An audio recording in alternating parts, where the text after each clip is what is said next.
본 내용은 외지주에 나온 떡밥들을 근거로 만든 가상 에피소드임을 알립니다.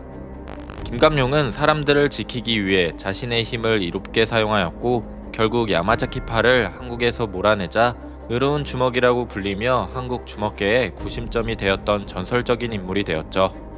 힘으로 세대를 통합한 김감룡은 사람들에게 불리고 박수를 받았던 그 기억을 떠올리며 아예 정치 쪽으로 입문을 준비하던 시절 아내였던 강민선이 있었음에도 불구하고 영웅은 여색을 좋아한다는 말로 다른 여성들과 만남을 추구하게 됩니다. 그 속에서 가장 먼저 김감룡의 피를 이어받은 인물이 바로 김기태. 그의 탄생은 아버지 김감룡도 김기태의 존재를 모를 정도로 환영받지 못했으며 어머니는 그를 짐덩이로 생각하여 이름만 남긴 채 거리에 버리고 도망가게 됩니다. 그 거리의 도시는 늘 어둠 속에 잠겨 있었고 빛이 없는 것은 아니었지만 그 누구도 그 빛을 희망이라고 부르지 않을 정도로 암울했던 거리에서 성장을 했던 김기태는 어릴 적부터 거리의 구타와 굶주림을 견디며 살아왔고 그 속에서 그는 주먹 하나로 살 길을 개척하며 압도적인 힘을 보여주게 됩니다. 덩치가 또래 아이들보다 컸던 그는 무자비한 힘으로 거리를 지배했으며 김기태의 강함에 다른 인물들은 공포로 눈도 마주치지 못했었죠. 그 공포는 복종이 되어 악이지만 절대적인 리더십으로 발산되었고 어릴 적부터 그는 약한 것은 재고 강한 자가 살아남는 것이 세상의 이치라는 것을 김기태는 그걸 남들을 지배하는 방법으로 배우게 됩니다. 그렇게 김기태는 거리에서 태어난 괴물이라는 이명이 생겨났으며 스스로 조직을 만들어 빠르게 하위 조직들을 먹어치우며 신흥 세력으로 성장했죠. 그 속에서 김기태는 우연히 어린 시절 자신을 버린 어머니의 낡은 일기장을 통해 자신이 김감룡의 아들이라는 사실을 알게 되며 김감룡이 이끄는 주목패로 들어가 아버지를 찾았지만 정치계로 입문을 준비하던 김감룡을 찾을 수 없었고 부두목이라고 불리는 자를 마주치게 됐죠. 엘리트는 단번에 그의 외형을 보고 김감룡의 아들이라는 것을 알아차렸고 김기태를 보곤 너도 수많은 핏줄 중에 하나냐며 그가 서자이고 김기태를 제외한 이복 형제들이 있다는 사실을 알려주게 됩니다. 바로 그때 멀리서 부두목을 부르며 나타난 인물이 바로 김감룡. 김감룡은 김기태의 존재를 모르는 눈치이며 김기태는 그렇게 처음으로 아버지와 마주치죠. 그 시점 김감룡은 주먹패 은퇴를 위해 자신의 물품들을 김기명과 그의 이복 형제들에게 남기던 시점이었으며 김기명은 아직 나이가 어리기에 유광에게 MMA를 가르치게 했지만 김기태는 나이가 어느 정도 있어서 본인이 직접 자신의 힘을 알려주게 됩니다. 김기태는 오직 약자 멸시, 약한 것은 죄고 강한 자만 살아남는 방법과 사람을 이끄는 공포와 복종의 리더십으로 살아와서 김감룡의 사람들을 지키기 위한 신념을 이해하지 못했고 서로의 갈등이 심해지자 이미 어린 시절부터 괴물이 되어버린 김기태를 보며 김감룡은 그 힘을 강자가 아닌 약자에게만 휘두른다면 너는 짐승일 뿐이다라며 김기태에게 더 이상 자신의 힘을 알려주지 않았고 그를 아들로 생각하지 않게 됩니다. 그 모습에 격분한 김기태는 또 버려졌다는 사실에 분노를 하였고 인정받지 못한 상태에서 자기 혐오라는 악의 손길이 그를 각성시키게 되었죠. 그런 모습을 본 인물이 바로 최동수, 엘리트였으며 엘리트는 나중에 우리가 만날 일이 생기겠다곤 아버지에 대한 복수를 준비하려면 현 시점 김감룡이 잡고 있는 세대는 어렵고 조만간 서클의 세대가 열려서 틈이 생길 때 그를 부르겠다는 말과 함께 그의 혐오와 무자비함을 더욱더 강력하게 만들어줄 멕시코로 그를 보내게 됩니다. 최동수가 보낸 멕시코는 김기태의 과거 어린 시절을 떠올리게 할 정도로 피와 사륙의 현장 속에서 매일매일이 카르텔과의 전쟁이었으며 멕시코의 조직들은 태생부터가 불법 조직이고 법 따위 지키고 나발이고 없이 오로지 공포를 조장하기 위한 잔혹한 처형들을 하는 세력들이 많았죠.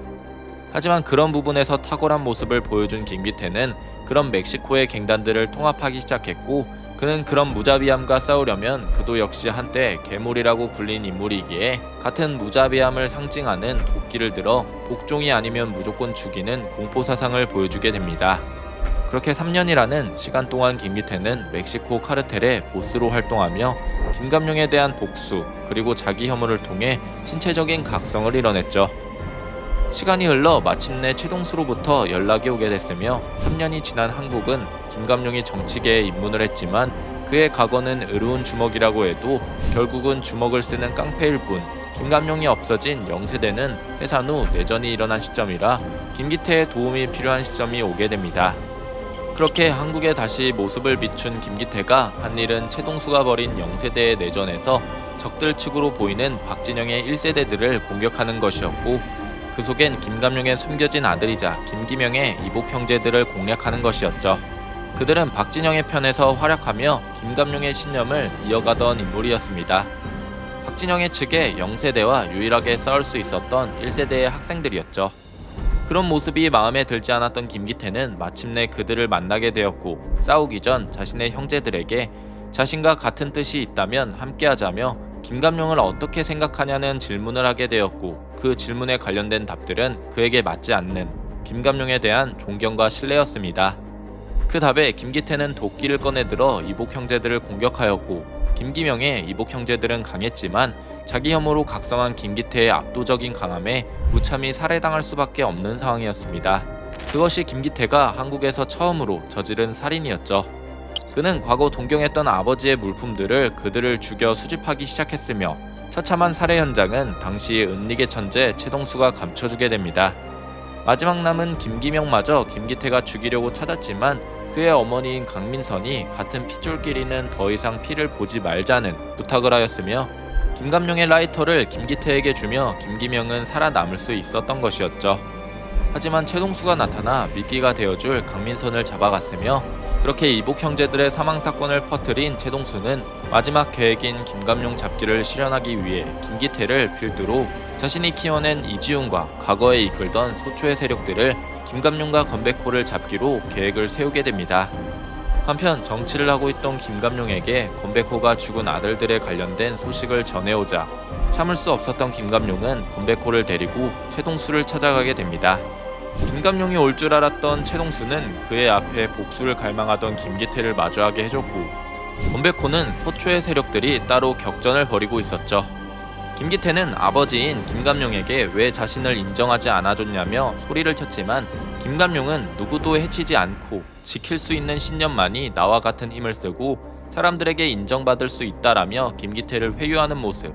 하지만 이미 김기태는 악에 물들은 괴물로 성장한 상황이었으며, 그렇게 시작된 김감룡과의 싸움에서 김기태의 자기 혐오의 각성과 사람들을 지키기 위한 김감룡의 힘이 격돌하게 됩니다.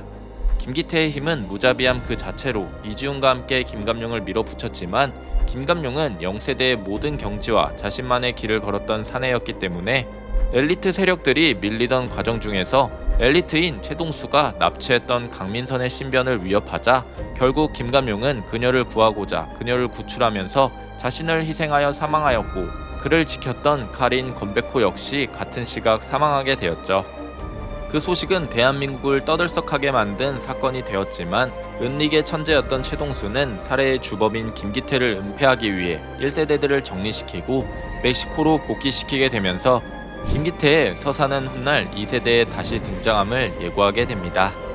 1편 김기태의 가상 에피소드 편은 여기까지입니다. 김기태의 과거는 과연 어떻게 나오게 될까요? 여러분들의 생각을 댓글로 적어주시길 바랍니다. 이상 시청해주셔서 감사합니다.